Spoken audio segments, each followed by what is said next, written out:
Unit and dimension ये करना है अभी हम लोग को। तो यूनिट डायमेंशन का ये एक ही पूरा वन वीडियो में पूरा कंप्लीट करेंगे, unit dimension and errors. First concept याद रखना है कि 7 फंडामेंटल क्वांटिटीज़ होते हैं। फंडामेंटल क्वांटिटी किसको बोलते हैं? जिस क्वांटिटी को एक दूसरे में एक्सप्रेस नहीं कर सकते हैं। जैसे ये केजी मास के लिए है और मीटर यूनिट होता है लेंथ का, तो ऐसा कोई फॉर्मूला आपके पास नहीं आएगा। और टाइम का सेकेंड होता है, तो मास लेंथ और टाइम, इन तीनों में कोई रिलेशन नहीं बना सकते हैं। मास डिवाइडेड बाय लेंथ करने से टाइम नहीं आएगा, मास मल्टीप्लाई करने से भी टाइम नहीं आएगा, या लेंथ को टाइम में ऐड करिए, मल्टीप्लाई डिवाइड कुछ भी कर लीजिए, वो मास आने वाला नहीं है। तो ऐसे क्वांटिटी जो एक दूसरे के टर्म में एक्सप्रेस नहीं हो सकते हैं उसे फंडामेंटल क्वांटिटी बोलते हैं। तो 7 फंडामेंटल क्वांटिटी है फिजिक्स में, 7 फंडामेंटल क्वांटिटी है। मास के लिए यूनिट यूज होता है किलोग्राम, ऐसा यूनिट है ये सब। तो क्वांटिटी का नाम है मास, मीटर जो मैं लिखा हूँ उसका क्वांटिटी का नाम है लेंथ, और टाइम के लिए सेकेंड उसका यूनिट है। तो मास लेंथ टाइम, और एम्पियर करंट का यूनिट है तो करंट क्वांटिटी हो गया, और केल्विन तो टेम्परेचर अगला क्वांटिटी हो गया, और मोल मतलब अमाउंट ऑफ सब्सटेंस उसका क्वांटिटी है, और कैंडेला मैंने लिखा है मतलब ल्यूमिनस इंटेंसिटी, लाइट कितना तेज़ रोशनी है उसको मेज़र करने के लिए क्या यूज करते हैं? कैंडेला। और क्वांटिटी को बोलते हैं ल्यूमिनस इंटेंसिटी, कितनी तीव्र रोशनी है ये जानने के लिए। मास length time, current, temperature, amount of substance and luminous intensity, 7 fundamental quantity है। फिर 2 सप्लीमेंट्री है, 7 फंडामेंटल और 2 सप्लीमेंट्री क्वांटिटी है। सप्लीमेंट्री क्वांटिटी किसको किसको लिखा गया है? सॉलिड एंगल और प्लेन एंगल को। सॉलिड एंगल का फॉर्मूला होता है, सॉलिड एंगल कैसे निकालते हैं? तो आर्क लेंथ अपॉन रेडियस। और वैसे ही प्लेन एंगल कैसे निकालते हैं? तो प्लेन एंगल मतलब कोन, कोन जैसे ये इस टाइप का कोन आप देखे होंगे जिसमें भेलपुरी या झाल मुड़ी खाते होंगे ऐसे रख के, या आइसक्रीम खाते हैं, वो कोन होता है। तो इसमें मान लीजिए आइसक्रीम ऐसे भरा हुआ है, ये स्फीयर का टुकड़ा है। किसका टुकड़ा है? स्फीयर का। जैसे वाटरमेलन ऐसे कट करके निकाले हैं स्लाइस उसका, तो ऊपर ऐसे कैप जैसा होगा ना, ऐसा। ये प्लेन थोड़ी है, ये तो 3D में है, ऐसे है, और ये सब कोना में एक जगह मिला होगा एक पॉइंट पे आके। तो इसका जो एरिया आएगा ना, एरिया इसका जितने में ऐसे ढक्कन जो इसका है, दैट एरिया डिवाइड बाई इसके रेडियस का स्क्वायर करना है। यानी ये एरिया बाई रेडियस स्क्वायर करने से यहाँ का एंगल मिलता है, और इसी एंगल को बोलते हैं हम लोग plane angle. Solid plane angle नहीं, सॉलिड एंगल। सॉलिड और प्लेन तो उल्टा यहाँ पे देखिए, पहले मैं क्या लिखा हूँ? सॉलिड, और तब मैं लिखा हूँ प्लेन। तो प्लेन एंगल जो आप पहले से जानते हैं वो वाला एंगल है, जिसका फॉर्मूला होता है theta equal to arc by radius. और सॉलिड एंगल वो एंगल जो अभी बता रहा था मैं, जिसमें कोन फॉर्म होता है, ऐसे कोन से जो फॉर्म होता है इस तरह का। तो इसमें होता है एरिया अपॉन एक रेडियस नहीं, रेडियस का स्क्वायर लिखते हैं ऐसे। तो सॉलिड एंगल हो गया एरिया बाई रेडियस स्क्वायर। इसका यूनिट होता है सॉलिड एंगल का स्टेरेडियन, SR उसका सिंबल है, SR। और प्लेन एंगल तो पहले से पढ़ते आए हैं हम लोग, प्लेन एंगल डिग्री में मेजर करते हैं, लेकिन ऐसा यूनिट रेडियन होता है। ऐसा यूनिट प्लेन एंगल का क्या होता है? रेडियन। और ये आर्क अपॉन रेडियस होता है। तो 7 फंडामेंटल और 2 हो गया सप्लीमेंट्री, और बाकी का जो बच गया क्वांटिटी, इन 7 और 2 9 के अलावा जितना भी आप नाम सुनेंगे वो सब क्वांटिटी को रखा जाएगा डिराइव्ड क्वांटिटी में। क्यों डिराइव्ड बोलते हैं? क्योंकि वो कोई भी क्वांटिटी बोलेंगे वो इनके टर्म में एक्सप्रेस हो जाएगा। जैसे वेलोसिटी बोले तो डिस्टेंस बाई टाइम, डिस्टेंस मतलब लेंथ जैसा मेज़र करेंगे मीटर में, और डिवाइडेड बाई टाइम। तो कोई भी इन 7 और 2 के अलावा जो भी रहेगा वो सब डिराइव्ड क्वांटिटी होगा। फिजिकल क्वांटिटी किसको बोलते हैं? हमारे सराउंडिंग में जो कुछ भी हम मेज़र कर पाते हैं किसी इंस्ट्रूमेंट के हेल्प से, उन सब चीज़ को क्या बोलते हैं? क्वांटिटी। क्या क्या मेज़र कर लेते हैं? Mass, length, time, force, pressure, density, ये सब मेजर, करंट मेजर करते हैं कि कितना एम्पियर करंट है, वो सब क्वांटिटी है। और जो नहीं मेजर कर पाते हैं वो फिजिकल क्वांटिटी में इंक्लूड नहीं किया गया है। जैसे कि खूबसूरती किसी का, उसको बोलते हैं वो बहुत ब्यूटीफुल लग रही है, या कोई लड़का बहुत हैंडसम लग रहा है, तो कितना हैंडसम लग रहा है उसका मेज़र करने का कोई क्वांटिटी नहीं है कि 2 किलोग्राम खूबसूरत लग रही है, ऐसा हम लोग क्वांटिटी यूज़ नहीं करते हैं, मतलब मेज़रमेंट उसके लिए नहीं है, तो वो क्वांटिटी नहीं है। क्वांटिटी क्या मेज़र करते हैं, या आज खाना स्वादिष्ट लग रहा है, ऐसा कोई बोला तो कितना स्वादिष्ट लग रहा है उसका मेजरमेंट थोड़ा कि 3 मीटर स्वादिष्ट लग रहा है, ऐसा कुछ नहीं है। तो जो मेज़र कर पाते हैं उसी को बोलते हैं फिजिकल क्वांटिटी। किसी भी फिजिकल क्वांटिटी को कैसे रिप्रेजेंट करते हैं हम लोग, तो न्यूमेरिकल वैल्यू इनटू उसका यूनिट, न्यूमेरिकल वैल्यू और बगल में उसका यूनिट लिखना है। तो न्यूमेरिकल जैसे कि मास को मैं लिखा 2 किलोग्राम, तो m क्वांटिटी हो गया फिजिकल क्वांटिटी मास, और 2 उसका न्यूमेरिकल वैल्यू हुआ, और u उसका यूनिट मतलब kg हो गया यहाँ, तो 2 kg ऐसे रिप्रेजेंट करना है। अब इसमें n और u जो है ना, वो u उधर लाएंगे, तो किसी भी क्वांटिटी के लिए अगर क्वांटिटी फिक्स्ड है, अमाउंट फिक्स्ड है, तो न्यूमेरिकल वैल्यू और यूनिट में इन्वर्सली रिलेशन हो जाएगा। क्या इसका मतलब है, जैसे 2 यूनिट में एक्सप्रेस कीजिए, मैं एक बार मास को 2 किलोग्राम लिखा SI सिस्टम में, और CGS सिस्टम में मास को 2000 ग्राम लिखेंगे, इतने ही मास को, तो दोनों तो क्वांटिटी सेम है। लेकिन आप ध्यान से देखेंगे कि 2000 ज़्यादा है, 2002 से क्या है ज़्यादा, 2000 ग्रेटर देन 2, तो 2000 के सामने जो यूनिट होगा ना वो कम होगा, यानी 1 ग्राम जो होगा ना वो 1 kg से कम होगा, यानी gram is less than kg। तो जिसके सामने का न्यूमेरिकल वैल्यू ज़्यादा, उसका यूनिट वैल्यू, उसका जो यूनिट है वो कम होगा, इन्वर्स रिलेशन है। क्लियर हो गया ये। नेक्स्ट है डायमेंशन। तो डायमेंशन, डायमेंशनल फार्मूला और डायमेंशनल इक्वेशन, 3 वर्ड सुनने को मिलेगा आपको न्यूमेरिकल जो भी देखेंगे या चैप्टर पढ़ेंगे। तीनों में डिफरेंस क्या है, पहले तो डायमेंशन होता क्या है, किसी भी क्वांटिटी को फंडामेंटल के टर्म में एक्सप्रेस करते हैं। किसी क्वांटिटी का डायमेंशन पता है तो आप बता सकते हैं कि वो फंडामेंटल से कैसे रिलेटेड है, उसमें कौन कौन से 7 में से कौन कौन से फंडामेंटल इन्वॉल्व है। जैसे फोर्स में मास, लेंथ और टाइम है तीनों, एम्पियर नहीं है इसमें, कैंडेला नहीं है, मोल नहीं है, वो सब नहीं है, टेम्परेचर नहीं है, सिर्फ मास, लेंथ और टाइम से रिलेटेड है। तो फोर्स का डायमेंशन अगर पूछा जाएगा तो ऐसे इसको कैसे बोलेंगे ये देखिएगा।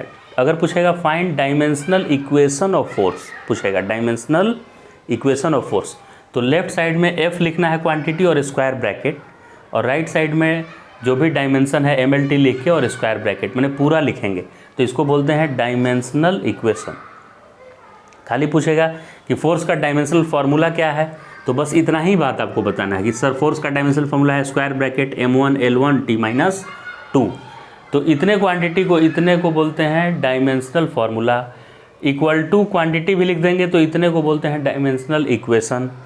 और अगर सिर्फ पूछेगा कि फोर्स में मास का डायमेंशन क्या है, तो ये 1 है।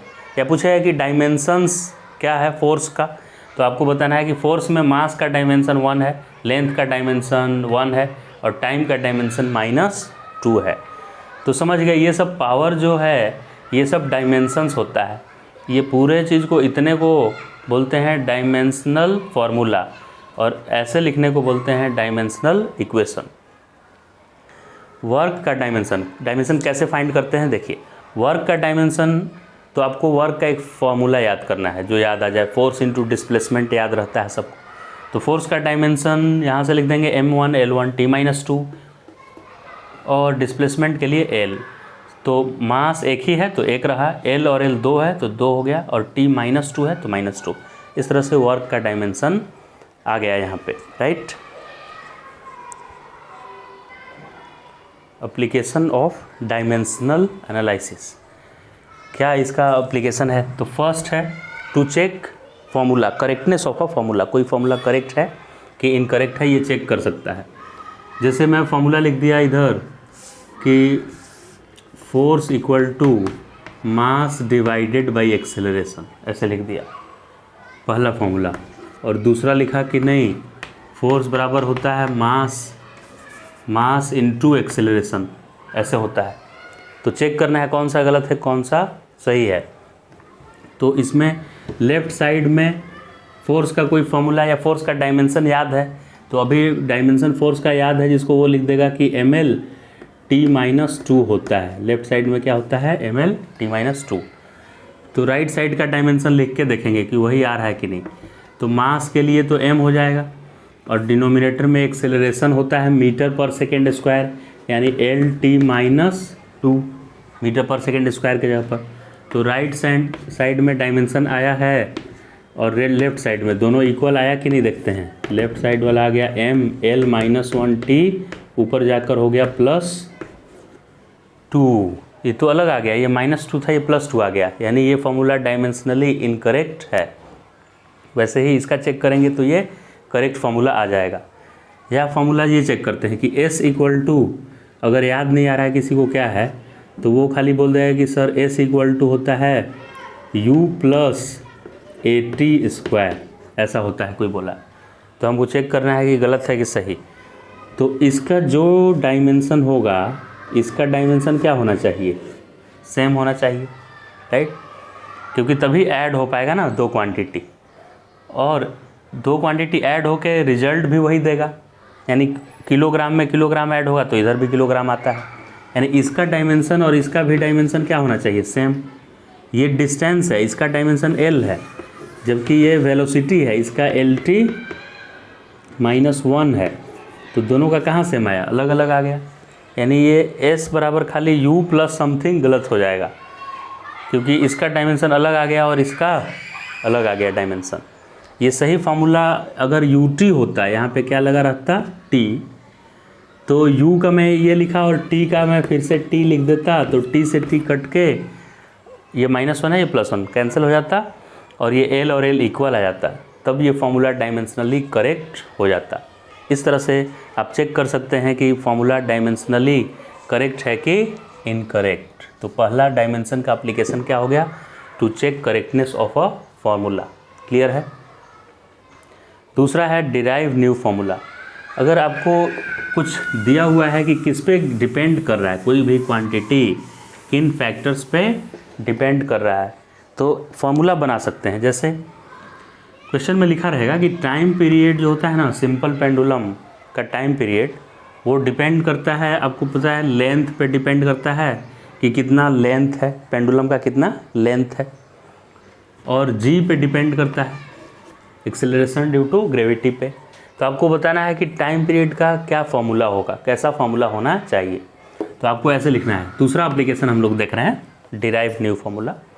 तो आपको लिखना है लेफ्ट साइड में ये क्वांटिटी का डायमेंशन, राइट साइड में मान लीजिए कि लेंथ का पावर x आएगा। क्या आपको मान लेना है कि लेंथ का पावर x आएगा, और g का डायमेंशन क्या होता है, पहले पूरा ऐसे लिख दीजिए, ऐसे कि मेरा फार्मूला ऐसा कुछ आएगा कि टाइम बराबर सम कांस्टेंट और लेंथ का पावर x और g का पावर क्या आ जाएगा y, ऐसे मान लेंगे। फिर दोनों साइड डायमेंशन लिखेंगे। तो टाइम का डायमेंशन t ही होता है, और कांस्टेंट डायमेंशन कांस्टेंट के बारे में नहीं बता पाएगा कि क्या कांस्टेंट आएगा, ये लिमिटेशन है इसका। तो कांस्टेंट और L⁻x और y g का पावर है, तो g होता है LT-1 की 2, क्योंकि ये एक्सेलरेशन ड्यू टू ग्रेविटी है और एक्सेलरेशन का LT-2 होता है। तो इधर आया t, इस साइड में कांस्टेंट L⁻ यहाँ x है और यहाँ L⁻y है, तो L का कुल पावर हो जाएगा x + y, और टाइम का पावर यहाँ कुछ है ही नहीं, खाली यहाँ है, तो t⁻−2y, -2 × y क्या हो जाएगा -2y। फिर दोनों साइड कंपेयर करना है, इधर t का पावर 1 है और इधर -2y है, यानी कि -2y जो है ना वो 1 है, तो y का वैल्यू क्या है -1/2, ये डिवाइड हो जाएगा। फिर ये तो y मिल गया, x निकालने के लिए x + y इधर है और इधर लेंथ है ही नहीं, तो x + y की वैल्यू क्या होनी चाहिए 0, इधर नहीं है लेंथ, तो y का वैल्यू मुझे पता है कि -½ है, तो x का वैल्यू ये उधर जाके +½ हो जाएगा। तो देखिए x भी मिल गया और y भी मिल गया, राइट। तो अब वापस इस फार्मूला को यहाँ t = लिख दीजिए, t = सम कांस्टेंट और L का पावर x, यानी L⁻½ हाफ मतलब क्या होता है रूट, और g का पावर y यानी -½ तो माइनस हाफ मतलब नीचे रूट होता है, माइनस हाफ मतलब जी किधर रहेगा, नीचे। तो ये t इक्वल टू क्या फॉर्मूला आ गया, some constant root L by g. समझ गए, ऐसे फॉर्मूला डिराइव कर सकते हैं using dimensional analysis. Clear. Third use अब इसका हम लोग सीखेंगे, कन्वर्ट करना एक यूनिट से दूसरे सिस्टम ऑफ यूनिट में।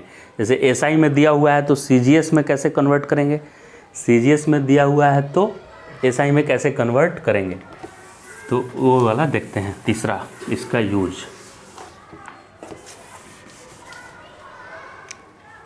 थर्ड एप्लीकेशन है to convert from one unit to another. जैसे कि 1 न्यूटन में कितना डाइन होगा ये किसी को याद नहीं है ऐसे, और डायमेंशन से पता करना चाहता है कि 1 न्यूटन में कितना डाइन होगा। तो ये जो क्वांटिटी है ना, ये इसको बोलते हैं यूनिट, और इसको क्या बोले थे, न्यूमेरिकल वैल्यू n। तो किसी को 1 मानना है, किसी को 2 मान सकते हैं। तो एसआई सिस्टम को 1 में मान रहा हूँ, तो इसको 1 और यूनिट 1, न्यूमेरिकल वैल्यू 1 और यूनिट 1। और दूसरे में जो आना है उसको n2, और ये जो डाइन है उसको मान लेते हैं u2। तो हम लोग फॉर्मूला, न्यूमेरिकल वैल्यू तो सेम ही है, 1 न्यूटन जितना फोर्स होगा उसके बदले में जितना डाइन आएगा वो रियलिटी में तो वही फोर्स होगा, सिर्फ यूनिट का फ़र्क है। जैसे कि 1 kg इक्वल टू मैं लिखा 1000 ग्राम, 1 किलोग्राम को मैं क्या लिख दिया, 1000 ग्राम। तो 1 किलोग्राम आपको कोई तौल के कुछ चीनी दिया और दूसरा आदमी दिया 1000 ग्राम चीनी दिया, तो दोनों अलग अमाउंट होगा कि सेम होगा, सेम होगा। 1000 ग्राम में उतना ही चीनी आएगा ना जितना 1 किलोग्राम में आएगा। अब चीनी खरीदने गए दुकान में, एक दुकानदार आपको 1000 ग्राम दिया चीनी तौल के, और दूसरा दुकानदार 1 किलोग्राम दिया, 1 kg दिया, तो दोनों कम ज़्यादा हो जाएगा कि सेम होगा, सेम होगा। 1 kg को ही तो 1 ग्राम बोलते हैं, तो दोनों सेम है। इसका मतलब कि N1 U1 जो है वो N2 U2 है, राइट। सिर्फ यूनिट का फ़र्क है, एक में ग्राम है एक में किलोग्राम है। तो इससे N2 का वैल्यू क्या आएगा, N2 आ जाएगा N1 इंटू N1, और ये U1 और ये U2 नीचे आ जाएगा, U1 बाई U2। ये एक फॉर्मूला के जैसा याद करेंगे। तो हमको यही N2 निकालना है। देखिए N2, तो N2 को मैं लिख दूंगा कि N1, और U1 को क्या लिखना है, ये मेन स्टेप है। U1 जो है वो ऐसा यूनिट में है, और ये क्वांटिटी फोर्स है, जो कन्वर्जन हो रहा है वो कौन सा क्वांटिटी है, फोर्स। तो फोर्स का डायमेंशन लिखना है। तो फोर्स का डायमेंशन होता है सर मास, और उसमें लेंथ होता है और टाइम होता है, और उसका पावर -2 होता है, और लेंथ का और मास का पावर क्या होता है, 1। मतलब फोर्स का डायमेंशन लिखना है यहाँ, m1 L1 T-2। अभी इसको 2 बार लिखना है। एक बार लिखना है m1 बाई m2, क्योंकि u1 बाई u2 था ना यहाँ। लेंथ जब आएगा तो L1 बाई L2, टाइम आएगा तो T1 बाई T2। तो N2 इक्वल टू, देखिए आंसर आ जाएगा, N1 मतलब 1 न्यूटन था, N1 की वैल्यू क्या है 1, तो 1 लिख देंगे। M1, ये 1 जो है वो SI सिस्टम में है, तो SI सिस्टम में मास के लिए 1 किलोग्राम होता है यूज। मास का SI यूनिट क्या होता है, किलोग्राम, यानी 1 किलोग्राम। तो यहाँ पे लिखिए 1 किलोग्राम। और CGS में M2 जो है, दूसरा वाला जो यूनिट है वो क्या है, CGS है। तो CGS में मास के लिए क्या यूनिट बना हुआ है, मास का यूनिट क्या होता है CGS में, 1 ग्राम होता है, ग्राम। तो 1 ग्राम का पावर 1। लेंथ बताइए, SI सिस्टम में क्या लेंथ 1 मीटर होता है, और CGS सिस्टम में लेंथ 1 सेंटीमीटर होता है, राइट। और टाइम तो दोनों में 1 सेकेंड ही होता है, -2 पावर 1। दोनों में टाइम क्या होता है, 1 सेकेंड। क्लियर है इतना बात, बिल्कुल क्लियर होगा, ठीक है। अब आगे का क्या स्टेप है कि ये जो किलोग्राम है ना, किलो का मतलब 1000 होता है, किलो का मतलब 1000।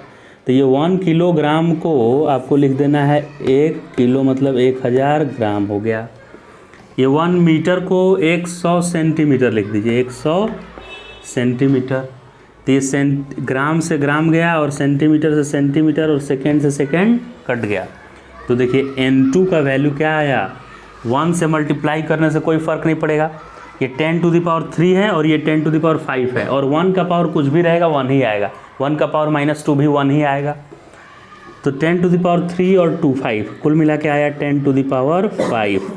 तो ये जो न्यूमेरिकल वैल्यू था हमारा अननोन, ये आ गया 10 टू द पावर 5। इस तरह से आप कन्वर्ट कर सकते हैं कि कितना न्यूटन, 1 न्यूटन में कितना डाइन होगा बता सकते हैं। होमवर्क आपके लिए हो गया कि 1 जूल में कितना अर्ग होगा ये बताना है। ये अर्ग CGS है और जूल SI यूनिट है, ये होमवर्क में हो गया। तो इस तरह से 3 एप्लीकेशन है डायमेंशन का। सम इम्पॉर्टेंट प्रीफिक्सेस, ये सब प्रीफिक्स है। ये क्या नंबर, इसका एक नंबर असाइन किया हुआ है इसके साथ। M यूज करना है, स्मॉल m मिली के लिए यूज करना है। कैपिटल M रहेगा ना तो मेगा के लिए यूज होता है। कैपिटल M किसके लिए यूज होता है? मेगा, और वो पावर 6 होता है। 10 टू द पावर 6 को मेगा बोलते हैं। मिली बोलते हैं 10 टू द माइनस, नैनो तो पता है minus, micro 10 to the minus 6 को बोलते हैं। तो इसका यूज ऐसा है कुछ कि अगर आपको बोलेगा कहीं पे कि 1, या इधर से हट जाते हैं क्योंकि ये देखना होगा। अगर पूछेगा 1 मिलीमीटर में बताइए कि कितना मीटर होगा, 1 मिलीमीटर में कितना मीटर होगा, तो इस मीटर को रखना है आपको। ये प्रीफिक्स है, यूनिट से पहले जो लगा हुआ है वो क्या है? प्रीफिक्स। तो मिली का मतलब मैं क्या लिखा हूँ इधर? -3। तो आपको बोल देना है कि सर 1 मिलीमीटर में 10 टू द पावर -3 मीटर होगा। सिंपल सा बात है। अब जब मैं बोलूँगा कि 2 सेंटीमीटर में बताइए कि कितना मीटर होगा, तो आप बोलेंगे कि 2 के जगह पर 2 लिख दीजिए आप, और मीटर की जगह पर मीटर रहने दीजिए। खाली सेंटी ही तो डिस्टर्ब कर रहा है, सेंटी ही तो हटाना है। तो 2 के जगह पर 2 लिख दिए, और सेंटी ढूंढेंगे -2, तो 2 × 10 टू द पावर -2। वैसे ही अगर 1 माइक्रोमीटर है तो कितना मीटर होगा? 10 टू द पावर -6 मीटर होगा। सिंपल है। अब स्क्वायर अगर ऐसे हो गया जैसे 1 सेंटीमीटर स्क्वायर में पूछ लेगा कि कितना मीटर स्क्वायर होगा, ऐसे स्क्वायर वाला टर्म अगर आ गया 1 सेंटीमीटर स्क्वायर में कितना मीटर स्क्वायर, तो ये 2 बार इसको सेंटी, दिखने में एक ही सेंटी लग रहा है लेकिन सेंटीमीटर सेंटीमीटर 2 बार है, दोनों का स्क्वायर इसको लेना है। तो ये 10 टू द पावर -2, 1 सेंटी होता तो 10 टू द पावर -2, दिखने में एक ही सेंटीमीटर लेकिन इन दोनों का स्क्वायर है ये, तो 2 बार सेंटी है, तो -2 2 बार -4 मीटर स्क्वायर। फिर 1 मिलीमीटर क्यूब अगर है तो पूछेगा कि कितना मीटर क्यूब होगा ये बताइए। तो देखने में तो खाली मीटर का क्यूब है लेकिन इसका भी क्यूब मानना है, तो मिली का मतलब -3 होता है, तो ये 3 बार है ऐसा पावर, तो 10 टू द पावर -3 3 बार ऐसे लिखना पड़ेगा, -3 10 टू द पावर -3, तब ये मीटर क्यूब बचेगा। तो 3 3 6 3 9, 10 to the power -9 metre cube आएगा। ऐसे कन्वर्ट करना है प्रीफिक्स को हटाना है, तो इस तरह से हटाया जा सकता है। लास्ट में 3 इंपॉर्टेंट पॉइंट बताएंगे। देखिए, पहला बात यह है कि साइन कॉस टैन कॉट जो ट्रिग्नोमेट्री फंक्शन है 6, उसका डायमेंशन नहीं होता है। तो अगर आपको कहीं पे मिल जाए कि y बराबर a साइन थीटा और पूछेगा कि a का डायमेंशन क्या है बताइए। अगर y एक डिस्टेंस है तो a का डायमेंशन क्या है, तो इसके चक्कर में नहीं रहना है। साइन कुछ नहीं कर पाएगा डायमेंशन में, क्योंकि साइन थीटा होता है p/h, perpendicular by hypotenuse. Perpendicular भी लेंथ ही है, मीटर में ही मेजर होता है, और हाइपोटेनियस भी लेंथ ही है, मीटर में मेजर होता है, तो उसका डायमेंशन आएगा ही नहीं। तो किसी भी ट्रिग्नोमेट्री फंक्शन का डायमेंशन नहीं आएगा, तो इसका यूज करना है। डायमेंशन का क्वेश्चन आएगा तो y मतलब some distance equal to a sine theta है, तो y और a का सेम हो जाएगा, साइन कुछ नहीं कर पाएगा। दूसरा है कि अगर log कहीं पे लिखा हुआ है ऐसे log x, तो ये भी log x भी पूरा डायमेंशन लेस होगा। log x क्या होगा? पूरा डायमेंशन लेस। ये अकेले x यहाँ रहेगा, ये भी डायमेंशन लेस होना चाहिए। log के सामने कुछ अगर है तो उसका भी डायमेंशन नहीं होना चाहिए। इसका यूज देखिए, जैसे कहीं लिख दिया कि log और यहाँ पे लिख दिया at, ऐसे क्या लिख दिया कि log 80 कोई फंक्शन है, तो और यहाँ पे लगा दिया a कैपिटल A और यहाँ लिख दिया y और बोल दिया कि y एक डिस्टेंस है। y क्या है? एक डिस्टेंस। तो सबसे पहले यहाँ आ जाइए, log के सामने क्या चाहिए? Dimension less. क्या चाहिए मुझे? Dimension less. log 2 kg कभी नहीं मिलेगा, log 2 मिलेगा। log के सामने जो रहेगा उसका कोई यूनिट डायमेंशन नहीं होना चाहिए। तो इसका डायमेंशन टाइम है, हमको पता है, तो इसका डायमेंशन पक्का टाइम -1 होना चाहिए। टाइम का पावर क्या होना चाहिए? -1, तभी ये इसके डायमेंशन को ख़त्म कर पाएगा। तो यानी a का जो डायमेंशन होगा वो पक्का t-1 होगा। फिर ये log का कुछ डायमेंशन होगा नहीं, तो यानी y का जो डायमेंशन होगा वही डायमेंशन किसका हो जाएगा? a का। तो कैपिटल A का डायमेंशन पूछेगा तो y अगर लेंथ है तो l हो जाएगा, स्मॉल a का डायमेंशन पूछेगा तो इन दोनों से डायमेंशन लेस लाने के लिए ये t है तो ये t इन्वर्स हो जाएगा। समझ गया? तो एक ट्रिग्नोमेट्रिक फंक्शन का नहीं होता है, लॉगरिथमिक फंक्शन का नहीं होता है और एक्सपोनेंशियल फंक्शन का भी नहीं होता है। e⁻x कहीं आ जाए, जैसे कि आ गया कि x equal to a e⁻⁻ct ऐसा आया और बोला कि a का डायमेंशन बता दीजिए ज़रा और c का डायमेंशन बता दीजिए क्या होगा। तो e⁻ भी डायमेंशन लेस क्वांटिटी होगा। ये खुद एक नंबर है तो इसका पावर कभी kg मीटर ये सब नहीं होगा, डायमेंशन लेस चाहिए। तो हमको पता है कि सर t का टाइम होता है, तो c का पक्का टाइम -1 कर दीजिए आप, टाइम -1, तभी ये इसके डायमेंशन को ख़त्म कर पाएगा। तो c का डायमेंशन क्या हो गया? टाइम -1। क्लियर? ये टाइम था तो t इन्वर्स होगा तभी कटेगा ना। अभी ये भी डायमेंशन लेस है, e⁻, किसी नंबर का पावर कुछ लिखेंगे 2⁻2 4 आएगा, 2⁻3 8 आएगा, तो ये क्वांटिटी भी डायमेंशन लेस आएगा। तो अगर ये डिस्टेंस है तो ये भी क्या होना चाहिए? डिस्टेंस। इसके बारे में दिया रहेगा कि ये कौन सा क्वांटिटी है। तो x का डायमेंशन वही आएगा जो a का है। अगर x डिस्टेंस है तो उसका l होगा डायमेंशन, तो a का भी क्या हो जाएगा? l। तो ये तीन बात याद रखना है कि लॉगरिथमिक फंक्शन, एक्सपोनेंशियल, e⁻ और ट्रिग्नोमेट्रिक फंक्शन, इन सब का डायमेंशन नहीं होता है। एक ये है, पूरे डायमेंशन में इसी में दिक्कत होगा आपको, इसी पार्ट में करने में दिक्कत होता है या डाउट आता है। सिंपल डायमेंशन निकालने में कोई डाउट नहीं आएगा। और कहाँ पे डाउट आएगा? देखिए लास्ट पॉइंट डायमेंशन का, लास्ट कॉन्सेप्ट पे आ चुके हैं हम लोग। और इसमें अगर ऐसा फंक्शन दिया है, डिफरेंशिएशन जैसा कुछ दिया हुआ है, जैसे बोल रहा है कि सिंपल से स्टार्ट करते हैं, d² x/dt², ऐसे दे दिया d² x/dt²। ये कोई क्वांटिटी एक है जिसको इसने स्मॉल a से इंडिकेट कर दिया और बोलेगा कि स्मॉल a का डायमेंशन बताइए क्या है, स्मॉल a का डायमेंशन क्या है। तो हमको पता नहीं है कि क्या है, तो डिफरेंशिएशन दिख रहा है मुझे। तो आपको क्या करना है, इस d के चक्कर में नहीं रहना है, d को छोड़ देना है आपको। तो d को छोड़कर ये x बचा और इधर d को छोड़कर क्या बचा? t²। तो x का डायमेंशन l होता है और t² का t⁻⁻2, माने ऊपर नीचे में 2 होता है और ये जब ऊपर जाएगा तो क्या हो जाएगा? -2। तो इस तरह से a का डायमेंशन आ जाएगा lt-2। क्या आ जाएगा? lt-2। अब इसको रिलेट भी आप कर सकते हैं, ये एक्सेलरेशन का फॉर्मूला है। अगर आप ध्यान से देखें तो double derivative of position time के रेस्पेक्ट में क्या होता है? एक्सेलरेशन। और एक्सेलरेशन का यही तो होता है डायमेंशन, lt-2। तो अभी ना पता है कि ये एक्सेलरेशन है, हमेशा पता नहीं रहेगा।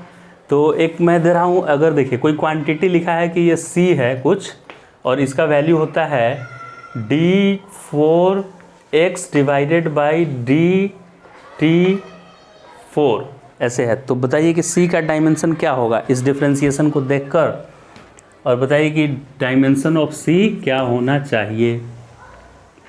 तो देखेंगे कि हम सर आप बोले थे कि d वाले टर्म को गायब कर दीजिए, d वाले टर्म को गायब। तो सिंपल है, x ऊपर खाली x ही लिखिए, एक ही x का डायमेंशन और नीचे t का पावर 4। तो क्या आ गया? x के लिए l और t नीचे है तो ऊपर आएगा तो -4। तो c का डायमेंशन आ गया lt⁻⁻4। क्लियर? इंटीग्रेशन का अब डायमेंशन लास्ट, डिफ्रेंशिएशन के बाद अगर इंटीग्रेशन टाइप का दे दिया ऐसे, जैसे यहाँ पे दे दे वी डी टी, पहले जो जानते हैं उसका करके देखते हैं।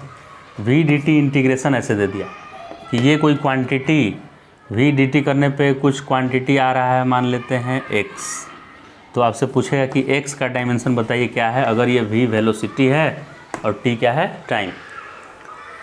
तो पहले डायरेक्ट हम बोलते हैं, डायरेक्ट x का तो हमको पता है l आना चाहिए, क्या आना चाहिए l। तो इसके थ्रू कैसे निकालेंगे, तो यहाँ भी d को आप कंसीडर नहीं करिए, d को कंसीडर नहीं करना है, समझ गए। वहाँ जैसे d को गायब कर दिए थे तो इसमें भी d को गायब, d हो जा गायब। वेलोसिटी का डायमेंशन होता है lt-1 और d तो गायब हो गया, टाइम का t होता है, तो ये t से ये t कैंसिल होकर आंसर क्या आ गया, l आ गया। क्लियर। तो इंटीग्रेशन ऐसे दिया हुआ है तो भी कर सकते हैं। जैसे एक और एग्जांपल मैं लेता हूँ, कोई मान लीजिए क्वांटिटी है c और इस c को बोल रहा है कि वो c आने वाला है f, फोर्स यहाँ होगा और फोर्स का पावर 3 होगा और dt ऐसा है, तो बताइए कि c का डायमेंशन क्या होगा। तो अभी ये सोचने से थोड़े पता चलेगा क्या क्वांटिटी मिलने वाला है, इसमें तो पता चल गया था कि v dt का इंटीग्रेशन x होता है।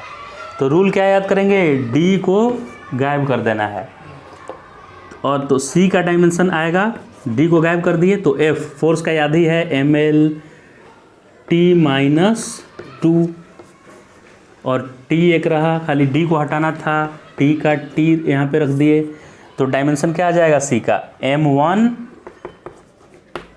l एक ही रहा और t-2 में से ये, अच्छा पावर 3 भी भूलना नहीं है, पावर 3, खाली d हटाए हैं ना तो इसका पावर क्या लिखेंगे 3, f का पावर 3 और तब टाइम, तो f का पावर 3 मतलब मास का पावर 3 आ गया, मास का पावर क्या आ गया 3, लेंथ का पावर भी 3, टाइम का पावर 3 × 2 -6, उसमें एक प्लस हो गया तो -5, t आया -5। इतना डायमेंशन इस c क्वांटिटी का हुआ। तो अब से डिफ्रेंशिएशन के फॉर्म में रहेगा या इंटीग्रेशन रहेगा, इन सारे फंक्शन का भी डायमेंशन आप निकाल सकते हैं आसानी से।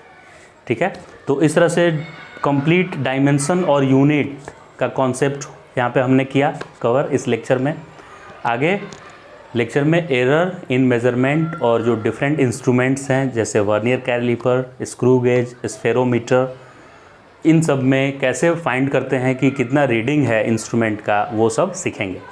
ठीक है, इसमें इतना ही रखते हैं।